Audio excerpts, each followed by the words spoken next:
If there was an award for most unwanted niece in the history of villages, Dumebi would have won it without nomination. At 6 years old, she lost both parents in a plane crash that shook the entire extended family. People cried loudly at the funeral. They promised heaven and earth. Then the tears dried, and so did their conscience. Her father's younger brother, Namdi, stood tall at the burial ground and announced dramatically, "Brother, don't worry wherever you are. I will take care of your daughter like my own." Even heaven must have coughed, because the only thing Namdi truly took care of was the paperwork transferring properties into his own name.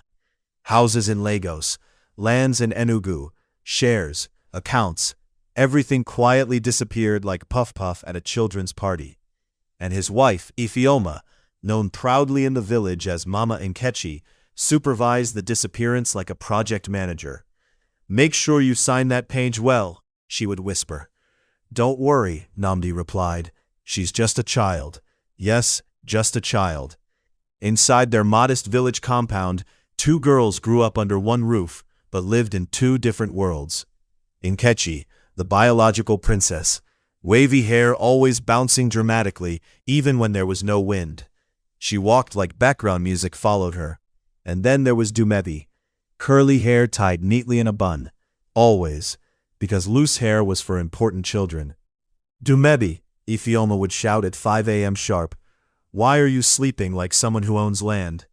Dumebi would jump up from her thin mat. "Mama, I was awake."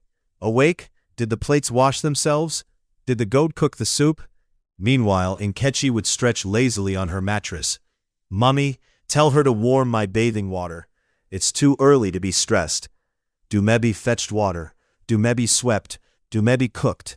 Dumebi served Nkechi like a waitress in a 5-star restaurant that paid 0 salary. One afternoon, Dumebi accidentally placed the spoon on the left instead of the right side of Nkechi's plate. Nkechi gasped, "Mummy, see disrespect." Ifeoma rushed in like it was an emergency meeting. "Dumebi, is this how they served your late mother's guests?" Dumebi blinked. "I don't remember, Mama. I was 6. "Answering back?" Ifeoma shouted. Even the spoon looked confused. The river that changed everything. Life would have remained only unfair, not transformative, if not for the river. At 11, while fetching water alone, Dumebi slipped on wet stones and fell badly. The pain in her leg was sharp enough to make her see stars in broad daylight. She dragged herself home. Namdi looked at her leg and frowned, like she had broken his television. It's swollen." Ifeoma folded her arms. "Where will we get hospital money? She likes falling too much." Dumebi spent hours crying quietly in a corner, until an old woman passing by heard her. The woman, small but sharp-eyed, inspected the leg. "Dislocation," she muttered. "And you people left her like this?" Ifeoma shrugged. "She's strong." The old woman carried Dumebi away that evening. For 6 months, Dumebi stayed with her. She learned about leaves that reduce swelling, roots that ease pain, oils that strengthen joints, patience that heals faster than medicine. The old woman would say, "Bones talk, you must listen," and Dumebi listened. When her leg healed fully, she didn't just walk back to the village. She walked back wiser. Years later, both girls gained admission to study abroad. The village celebrated. Ifeoma announced proudly, "My daughter will travel overseas." Dumebi's eyes sparkled. "Mama, both of us got admission." Ifeoma's smile disappeared like network signal. "Both of us, Kay? Who will cook? Who will clean? Who will remain here? But Uncle promised, your father promised, and he is not here." Silence. Nkechi adjusted her wavy hair dramatically. "Don't worry, cousin, I will send you pictures." And she did. Pictures in London cafes, pictures in snow, pictures with captions like, "Soft life only." Meanwhile, Dumebi hustled in the village. She treated twisted ankles, massaged elderly knees, fixed dislocated shoulders. Payments sometimes came in yams, sometimes in cash, sometimes in "God bless you." She saved every naira. Eventually, she enrolled herself in an OND program. No announcement, No celebration, just resilience. By the time Nkechi returned from abroad, she had a new accent. Even her sneeze sounded imported. Achoo, sorry. She moved to Lagos immediately. Village life is not for me, she declared. Dumebi remained behind. But something had changed. The once silent girl now carried quiet confidence. Her curly bun wasn't just neat, it was dignified. Villagers respected her. Mama Doctor, some called her playfully. Ifeoma hated that title. Doctor without hospital, she would hiss. But destiny was quietly preparing a stage far bigger than the village square, and somewhere in Lagos, inside a luxury mansion filled with marble and gold, a billionaire in a wheelchair was about to search for a wife, and fate with dramatic humor was already laughing. Because the girl they treated like a maid was about to become something they could never replace. Everything in that house screamed power, except the man in the wheelchair.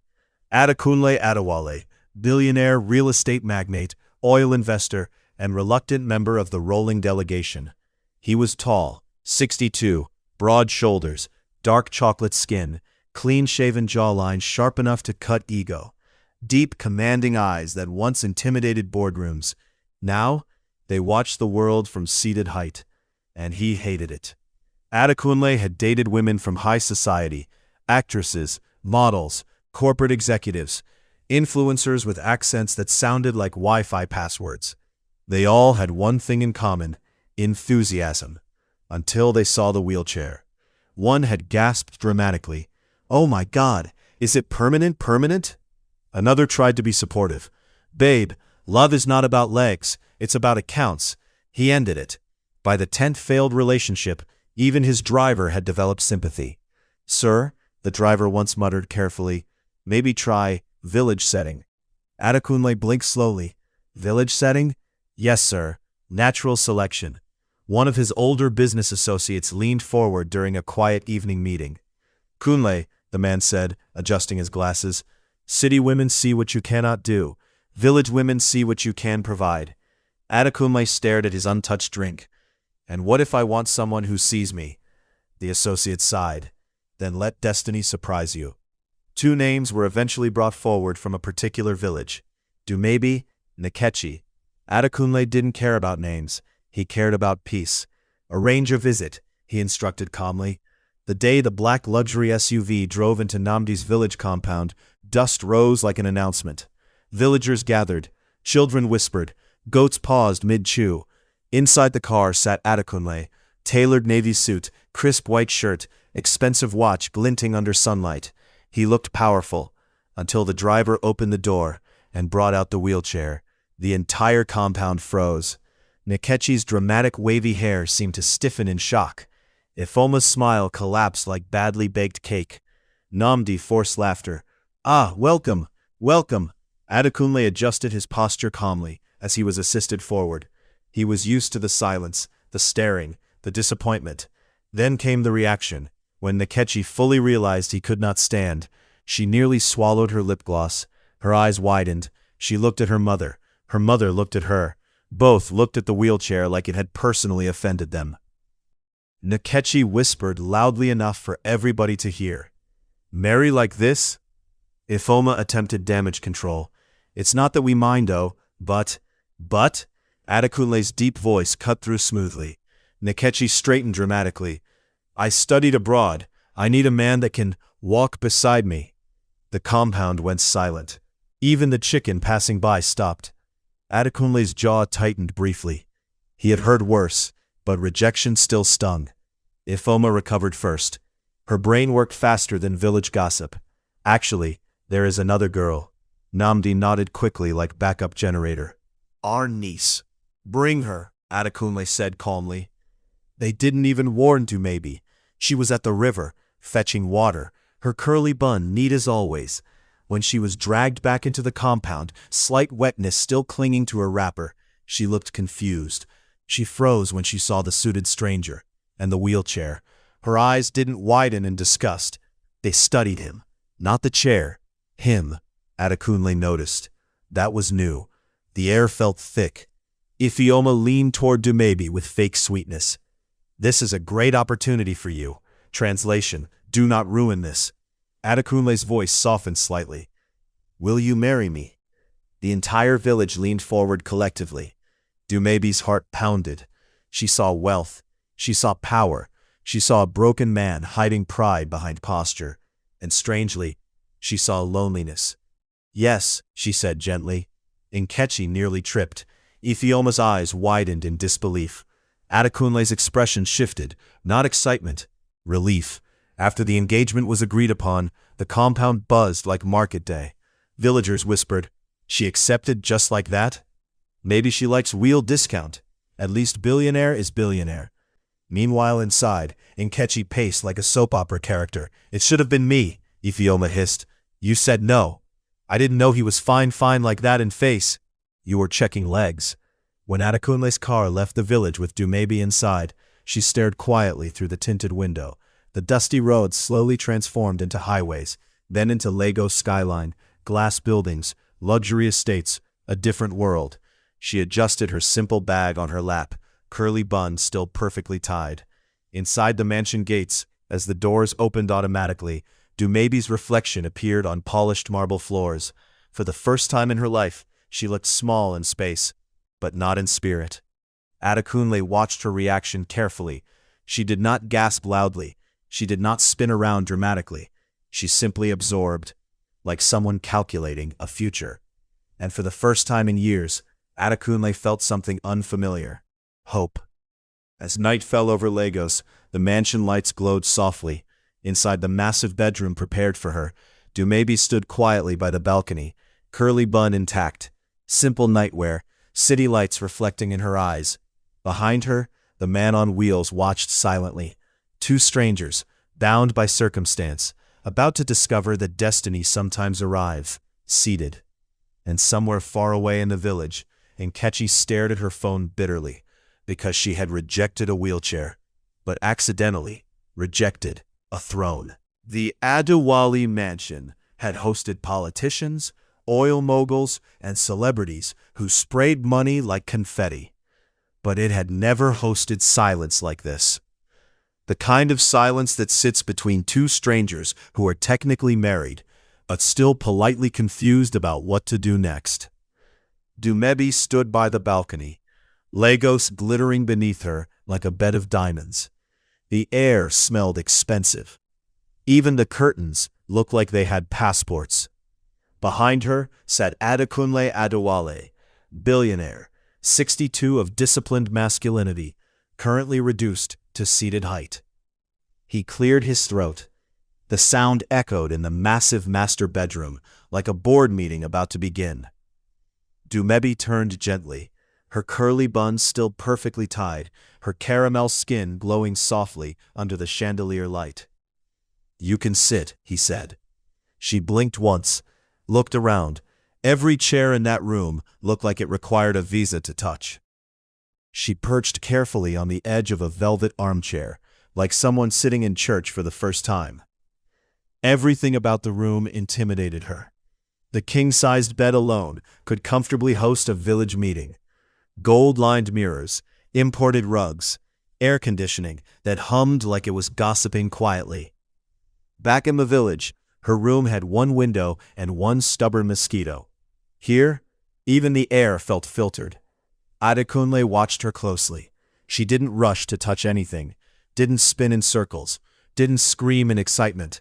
She absorbed, like someone measuring destiny with calm hands. "You're not surprised?" he asked. She looked around thoughtfully. "I am, but I don't want the house to think I'm too impressed." He paused. "The house?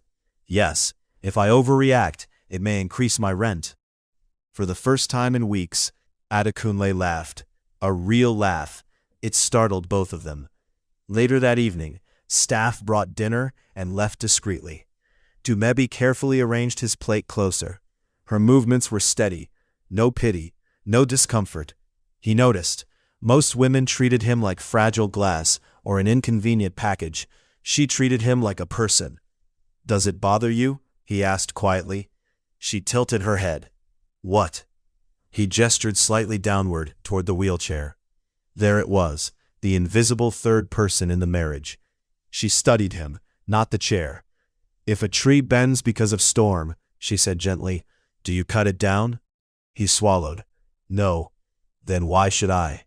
He looked away quickly, pretending to adjust his watch, because suddenly his eyes felt suspiciously emotional.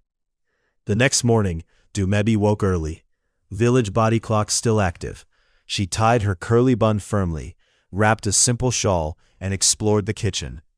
The kitchen was bigger than her entire family house in the village. Everything was automated. She touched one cabinet. It opened automatically. She jumped slightly. Even cupboard here has attitude, she muttered. Later she found him in the living room, staring at the garden. Sunlight poured in through glass walls. Can I ask something? She said softly. He nodded. She knelt gently beside his wheelchair and examined the structure thoughtfully. May I see your medical reports? He blinked. You're not afraid? She looked confused. Of paper? He almost smiled. By afternoon, Dumebi had already asked for certain herbs to be sourced. The head housekeeper nearly fainted. Herbs? In this mansion? Yes, Dumebi replied calmly. It will not complain. Adekunle watched with interest as she applied warm herbal compress gently to his lower back. Her fingers were firm but careful. He inhaled sharply at first. She noticed immediately. Pain? Only my pride, he replied. She raised one eyebrow. That one will take longer. He laughed again. And something shifted, not just in his muscles, in his walls. That night, tension hovered in the room like perfume. The massive king-sized bed stood in the center, like a silent referee. Adekunle hesitated. I can arrange another room for you. Dumebi looked at the bed, then at him, then back at the bed. It is too big to fight, she said. He blinked. She adjusted her pillow confidently and lay down on one side. He transferred carefully with assistance earlier, now positioned on the other side. A large ocean of mattress between them. For a while, neither spoke. Then, are you comfortable? He asked. Yes. Are you sure? Yes. Pause. You? Yes. Another pause. Good. 5 seconds later. Are you really sure? She turned toward him slowly. If we continue checking, morning will meet us awake. Silence. Then quiet laughter in the dark. Days passed. Her treatments became routine. Massage, stretching, herbal oil, firm encouragement. Sometimes he winced. Sometimes he gritted his teeth. Once he snapped in frustration, gripping the wheelchair arms tightly. Enough! The room froze. Dumebi didn't flinch. She simply moved closer and knelt before him.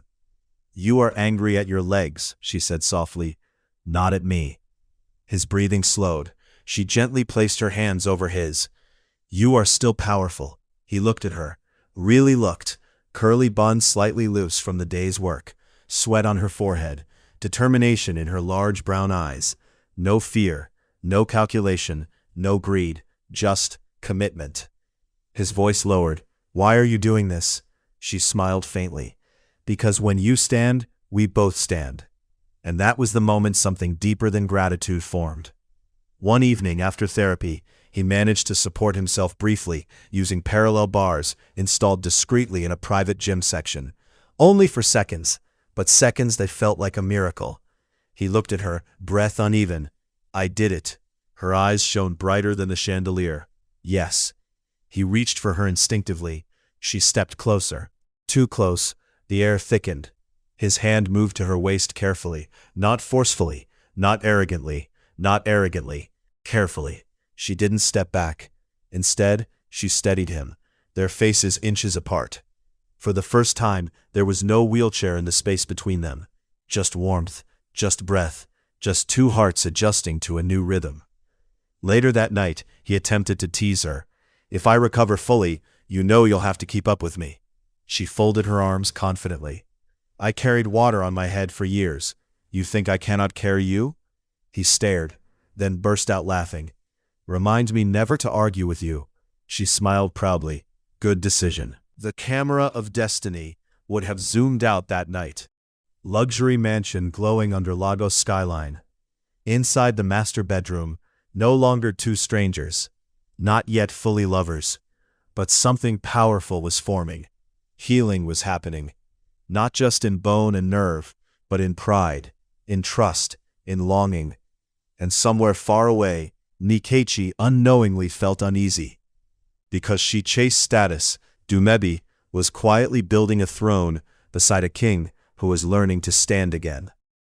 Recovery does not announce itself with trumpet. It begins quietly, like pride swallowing itself, like a stubborn man realizing he needs help. The private gym in the Adewale mansion had once been decoration, imported machines, polished wooden floors, floor-to-ceiling mirrors that reflected ambition. For months, it reflected frustration. Now, it reflected hope. Adekunle gripped the parallel bars firmly, jaw tight, shoulders flexed. His dark skin glistened slightly under the soft lighting. At 62, even bent forward, he looked powerful. Dumebi stood directly in front of him. 56, caramel skin glowing, curly hair tied in her usual neat bun, eyes focused like a commander in a battlefield. Slowly, she instructed gently. He inhaled, pushed. His legs trembled, his arms shook, his pride screamed. Then he lifted, not fully, not gracefully, but enough. His body rose a few inches off the wheelchair seat. The silence in the gym became sacred. Then he dropped back down, breathing hard. Dumebi's eyes widened with excitement. You did it. He blinked, chest rising and falling. That was not standing. That was negotiating. She tried to hide her laughter. You negotiated well. The next attempt was longer and louder. He pushed himself up again. This time he remained upright for 5 seconds. 5 powerful seconds. His hands gripping the bars, legs trembling like they were remembering a forgotten language. Sweat rolled down his temple. Dumebi stepped closer instinctively. Don't hold me, he muttered through clenched teeth. She raised both hands in surrender. I am only supervising. He stood for 8 seconds, then collapsed back into the wheelchair. He closed his eyes. Dumebi leaned forward and whispered softly, Your legs are not dead. They were just angry. He opened one eye. They've been angry for 2 years. Well, we will apologize properly. He laughed, tired but alive. Every evening became routine. Warm compress, herbal oil massage, stretching. The staff had stopped asking questions. The mansion now smelled slightly of eucalyptus and bitter leaves. One housekeeper once whispered to another, This mansion used to smell like imported perfume. The other replied, Now it smells like village determination. But results were visible. His thighs began responding, his knees less stiff, his posture stronger. One afternoon, while she worked on his legs, he watched her quietly. Her sleeves rolled slightly, her curly bun tight and dignified, her expression focused. You are very stubborn, he said. She didn't look up. So are you. If I recover fully, she paused. Yes? I will chase you around this house. She finally looked up. You cannot even catch me now. He smirked. Confidence. Village cardio, she replied calmly. The day the crutches arrived felt like a ceremony. Shiny, strong, symbolic. He stared at them for a long time. Dumebi folded her arms. They are not enemies. They look like progress. He exhaled deeply. With effort, he pulled himself up between the parallel bars and shifted his weight onto the crutches. The first step was ugly. The second step was shaky. The third step, powerful. He took 3 full steps. 3. Dumebi's hand flew to her mouth. He stood there, balanced, breathing hard. I am taller than you again, he announced dramatically. She narrowed her eyes. For now. He laughed loudly, a deep, free sound that echoed through the gym. Confidence returned quickly, and confidence on a man like Adekunle was dangerous. He began dressing sharper, walking slowly through the living room with crutches, supervising business calls standing. The staff noticed. The energy changed. Even the marble floor seemed proud. One evening, while practicing, he lost balance slightly and instinctively grabbed Dumebi's waist. They froze. Her hands were on his chest, his grip firm but protective, their faces inches apart. The air thickened. You see, he murmured softly, already catching you. She swallowed. You almost fell. I did not. You did. He leaned slightly closer. Argue with me when I'm fully standing. Her heartbeat betrayed her calm expression. She stepped back carefully. Focus on walking first. He smiled slowly. That too. News travels faster than internet in Nigerian families. Within weeks, whispers reached the village. He is using crutches now. He stood for 10 seconds. He is improving. Nkechi nearly dropped her phone. What do you mean he stood? Ifoma paced their sitting room. It should have been you.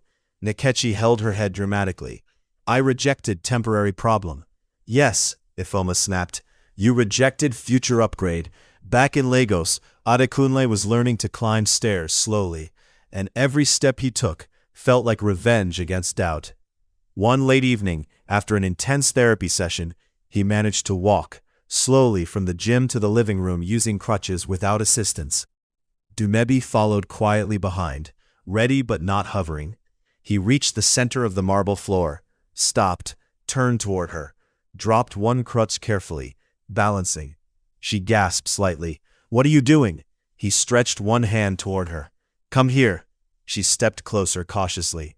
He placed both crutches aside and held her waist carefully, standing on his own strength. His height towered over her again. The position felt different, commanding, intimate, new. You see? He whispered softly, standing. She looked up at him, eyes shining. Yes, and I am not letting you go. Her breath caught. For a moment, everything else disappeared. The mansion, the past, the wheelchair, just two people adjusting to a miracle. Then, his knee wobbled. She quickly grabbed him. They both burst into laughter as he sat down heavily on the sofa. He covered his face briefly. Do not tell anybody. She laughed freely. Too late, the chandelier saw. Weeks later, Adekunle walked slowly across the living room, using crutches, no assistance.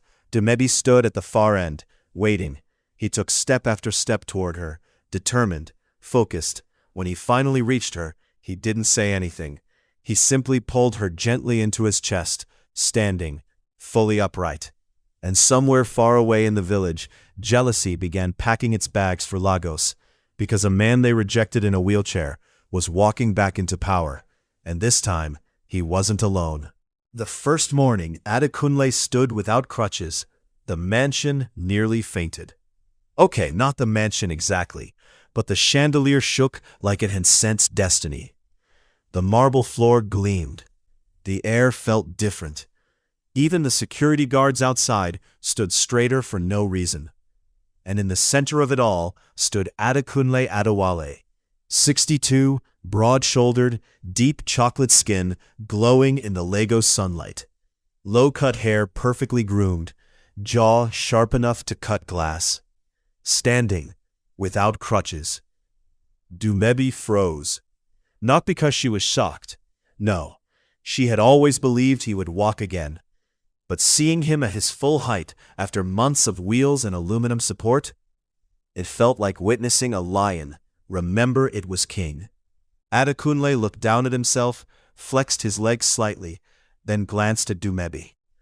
Look at me, he said dramatically, spreading his arms a little. I'm tall again. Dumebi blinked. Sir, you were always tall. He nodded solemnly. Emotionally tall doesn't count. Physically tall is different. She tried not to laugh. She failed. And that laugh, that soft, uncontrollable laugh, hit him harder than therapy ever did. The return of swagger. Recovery didn't just bring back his legs, it brought back his ego. By afternoon, Adekunle had changed outfits 3 times. First, a navy-tailored suit. Second, a charcoal gray one to test balance. Third, a cream designer outfit for aesthetic symmetry. Dumebi stood by the doorway, watching him adjust his cufflinks for the 8th time. Sir, are you attending 3 weddings today? He didn't even look ashamed. A man must reintroduce himself to the world properly. She folded her arms. The world has been surviving without your reintroduction. He gasped. Blasphemy. The first public appearance. The board meeting had been postponed for months. Executives had been whispering, investors had been speculating, and some enemies quietly celebrating. But today, the doors of Adewale Group headquarters opened. The elevator dinged, and out stepped Adekunle. Walking, no wheelchair, no crutches, just controlled, steady steps, and an aura so commanding that even the receptionist nearly saluted. Inside the boardroom, silence fell like a dramatic Nollywood pause. He walked to the head of the table slowly, not because he needed to, but because suspense is powerful. Then he sat down gracefully. One executive cleared his throat, nervously. "Sir, you look expensive," Adekunle suggested. "Healthy, sir." He nodded. "That too." The room burst into relieved laughter. He leaned back confidently. "Gentlemen, let's continue from where I left you. And next time you hear rumors about my downfall, verify before you celebrate." Some men swallowed visibly. Power had returned. In the village, Ifoma heard rumors that Adekunle was fully recovered. Her restlessness doubled, because when a lion stands again, the jungle rearranges itself.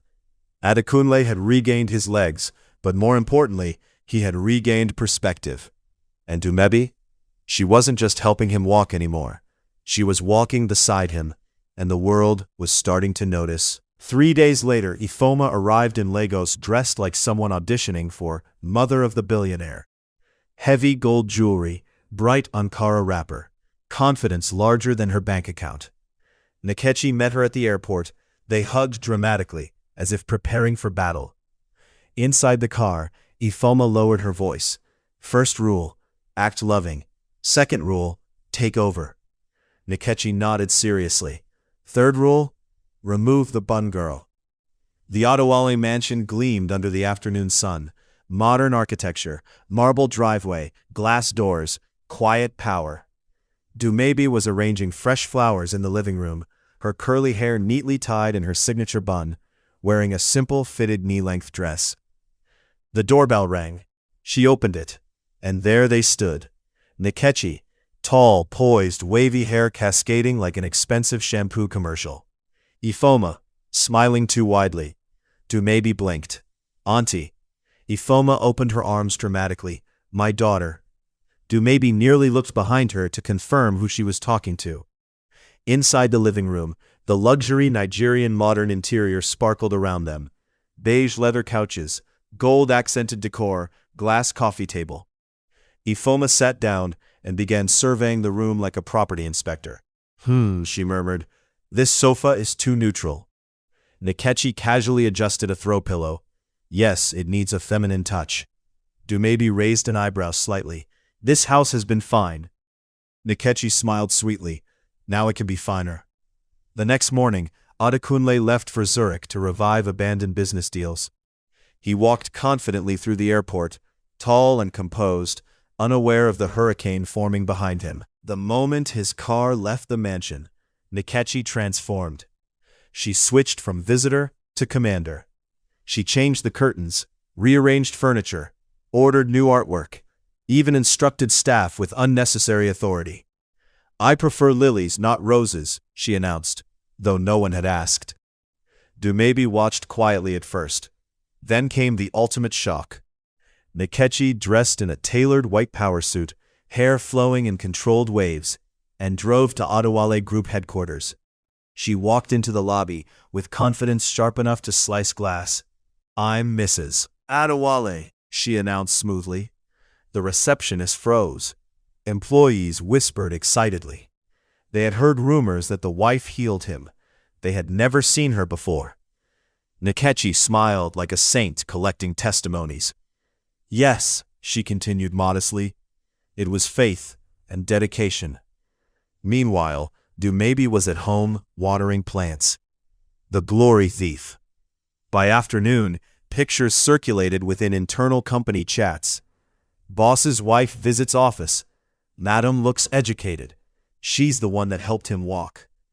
Nkechi posed in Adekunle's office chair, ran her fingers over the desk, looked at the skyline view. She felt it. Power. And she loved it. Dumebi's quiet strength. Back at the mansion, Dumebi felt the shift. The staff's tone had changed slightly. Nkechi had begun calling contractors. Even Mama Ifeoma started acting like a resident queen mother. One evening, Ifeoma approached Dumebi in the kitchen.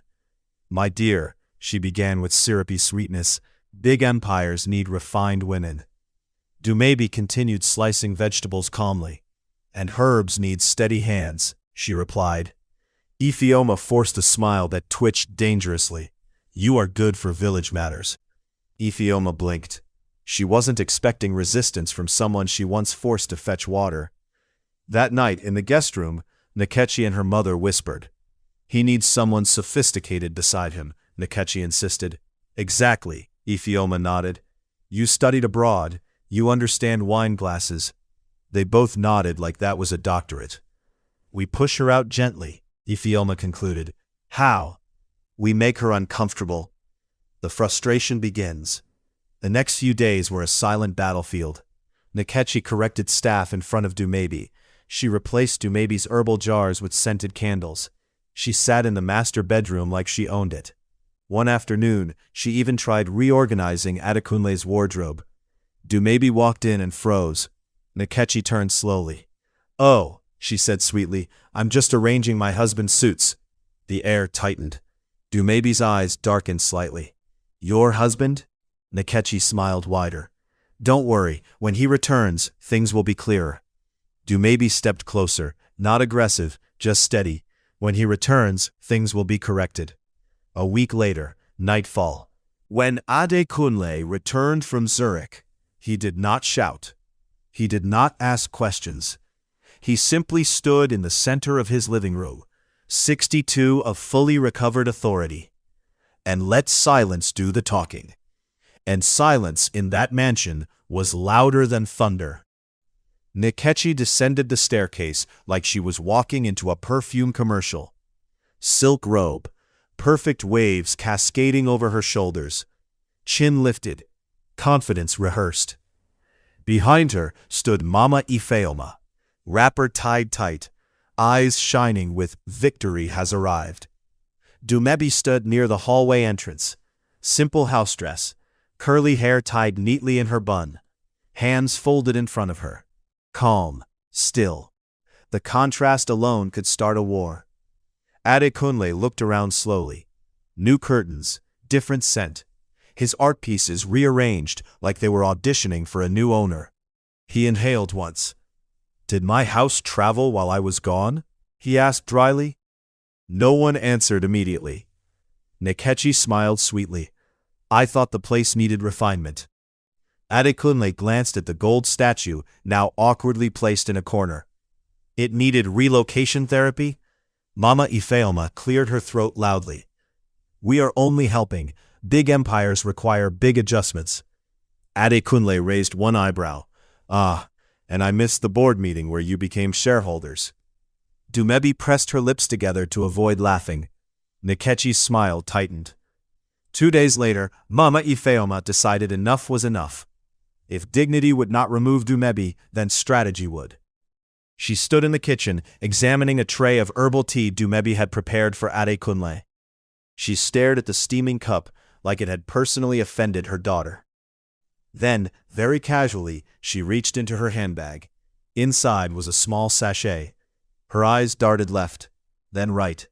She opened it, sprinkled a light powder into the cup, stirred gently, and smiled. Unfortunately for her, she had forgotten one important detail. Village girls who treat bones also understand herbs. Dumebi entered the kitchen quietly. Her eyes landed on the cup, then on the spoon, then on Mama Ifeoma's suspiciously innocent face. Dumebi walked closer, picked up the cup, brought it near her nose, paused, lowered it slowly. "Mama," she said calmly, "since when does green tea smell like sleeping pills?" Mama Ifeoma coughed so violently she nearly swallowed her own pride. "I don't know what you're implying." Dumebi placed the cup gently on the counter. "I'm implying that if anything happens to my husband, the police will not come to ask me first." The air went tight. Mama Ifeoma straightened up defensively. "You think you are clever?" Dumebi's brown eyes remained steady. "No, I just pay attention." Meanwhile, at Adewale Group headquarters, rumors were brewing. Nkechi had already introduced herself as Mrs. Adewale during his absence. Posed in his chair, accepted congratulations, smiled for photos. Employees were thrilled that the wife who healed their boss had finally appeared. There was only one small problem. The actual wife had never been introduced publicly. And now the actual husband had returned. Adekunle walked into the office unexpectedly that afternoon. Executives stood immediately. The receptionist nearly dropped her pen. He walked calmly into his office, stopped, and saw it. A framed photo of Nkechi sitting at his desk, placed proudly near the bookshelf. He picked it up slowly, turned it over, then pressed the intercom. Who authorized this decoration? Within minutes, the HR manager appeared, sweating lightly. Sir, we were informed by your wife. He stared. My wife? Yes, sir. He leaned back in his chair. And which one visited? The HR manager blinked twice. At that exact moment, Nkechi walked in confidently. White power suit fitted perfectly, wavy hair flowing like she had just stepped out of a magazine. She stopped when she saw him sitting there, standing, healthy, watching. Adekunle, she breathed. He looked at her calmly. Good afternoon, madam. The temperature in the room dropped to Antarctica levels.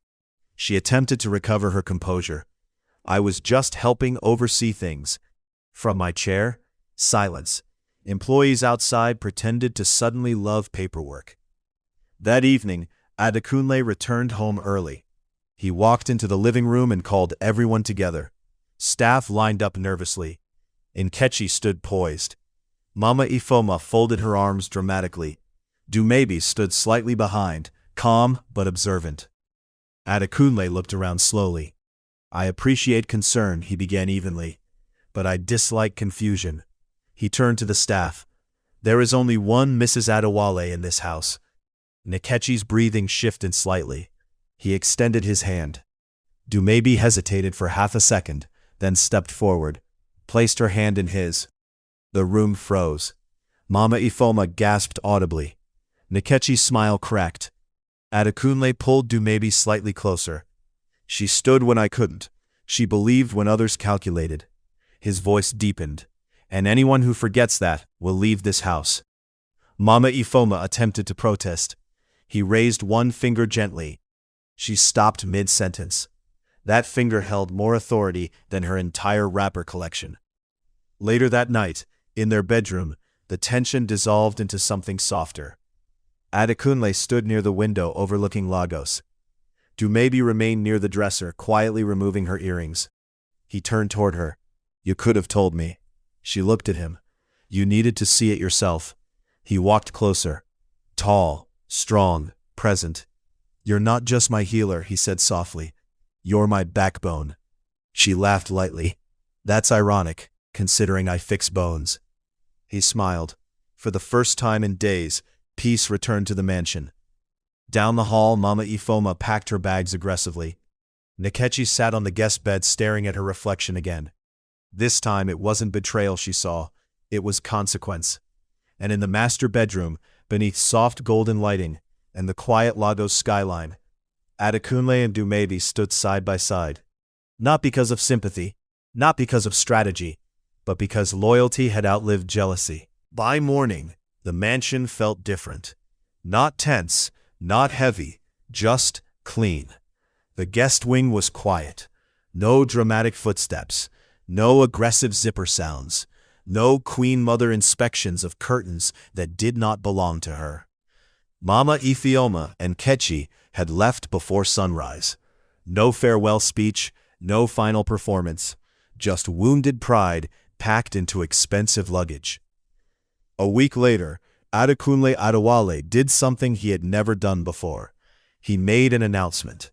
The Adewale Group annual leadership gala was approaching, a grand event filled with investors, media, politicians, and Lagos society's loudest elites. For years, Adekunle had attended alone. This time, he sent out an updated guest note. The chairman will attend with his wife. Lagos social media nearly fainted. Rumors exploded. Was it the elegant abroad educated lady they had seen at the office? Was it a secret society bride? Was it another billionaire's daughter? The night of the gala arrived. The ballroom glittered under crystal chandeliers, gold decor, velvet drapes, champagne towers. Camera flashes waited hungrily at the entrance. A sleek black car pulled up. Adekunle stepped out first. 62, tailored black tuxedo, shoulders broad, jaw sharp, fully recovered and radiating authority. Then he turned and extended his hand. Dumebi stepped out, emerald silk gown hugging her frame with quiet elegance, caramel skin glowing under the lights, her natural curly hair tied in her signature bun, minimal jewelry, maximum presence. The room fell silent. She didn't look loud, she looked steady. Adekunle did not walk ahead of her, he walked beside her. Equal pace, equal power. Whispers filled the hall. That's his wife? She looks so calm. She's not flashy. She's beautiful. On stage, Adekunle took the microphone.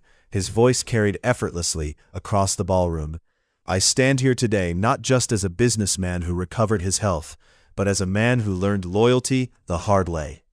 He turned slightly. Dumebi met his gaze without fear. When I could not stand, she stood for me. When others calculated my condition, she cared for it. Cameras zoomed in. She is my wife, Mrs. Dumebi Adewale. Applause erupted. Real applause, not polite society clapping, but the kind that recognizes truth. The final attempt. In a far corner of the hall, Nkechi stood frozen. Yes, she had come. Curiosity had dragged her there like unfinished business. Her long wavy hair flowed perfectly, her makeup flawless, her pride carefully stitched together. But when the spotlight hit Dumebi, something inside her finally broke.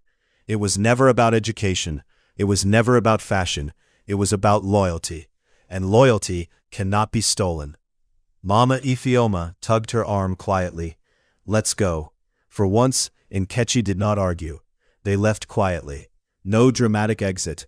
Just two women walking out of a dream that was never theirs. Back at the mansion, later that night, back home, the mansion glowed warmly. The original curtains were restored. The herbal jars sat proudly in the kitchen again. Peace felt permanent. Adekunle loosened his bow tie and walked toward Dumebi on the balcony, overlooking the Lagos skyline. You handled that spotlight well, he said softly. She smiled. I've handled worse. He laughed lightly. Then his expression softened. I almost lost everything once, he admitted. My health, my judgment, my peace. She stepped closer. But you didn't. He brushed a loose curl near her bun, gently. You didn't let me. For a moment, the powerful billionaire wasn't a lion. He was simply a man grateful for the woman who chose him when he had nothing impressive to offer but a wheelchair. He wrapped his arms around her, not as a display, not as a possession, but as a promise. 1 year later, the mansion echoed again, but this time with something new. Laughter, tiny footsteps. Dumebi stood in the nursery, bun slightly softer than usual, cradling a baby boy with deep chocolate skin and bright, curious eyes. Adekunle entered quietly behind her. He looked at his son, then at his wife. You healed me, he murmured. She shook her head gently. No, you chose to stand. He smiled, and I chose right. In the village, Nkechi eventually moved abroad again, this time not as a princess, but as someone rebuilding quietly. Mama Ifeoma learned something she never expected to learn. Ambition without integrity collapses loudly. The villagers still spoke of Dumebi, not as the girl who was forced to stay behind, but as the woman who rose without revenge. Dumebi was never loud, never flashy, never strategic. She was simply loyal. And in a world where many marry for advantage, she married for commitment. The lion stood again, not because he found a stronger woman, but because he found a truer one. And the crown, it was never for sale. It belonged to the one who stayed. Never reject someone because of their weakness. True love sees beyond condition. Jealousy destroys the jealous first. What is forced will never prosper. And in a mansion filled with gold and glass, the village girl with a curly bun remained the true queen. What lessons have you learned from this story? Let us know on the comments. Like and subscribe for more Billionaires' Love Story.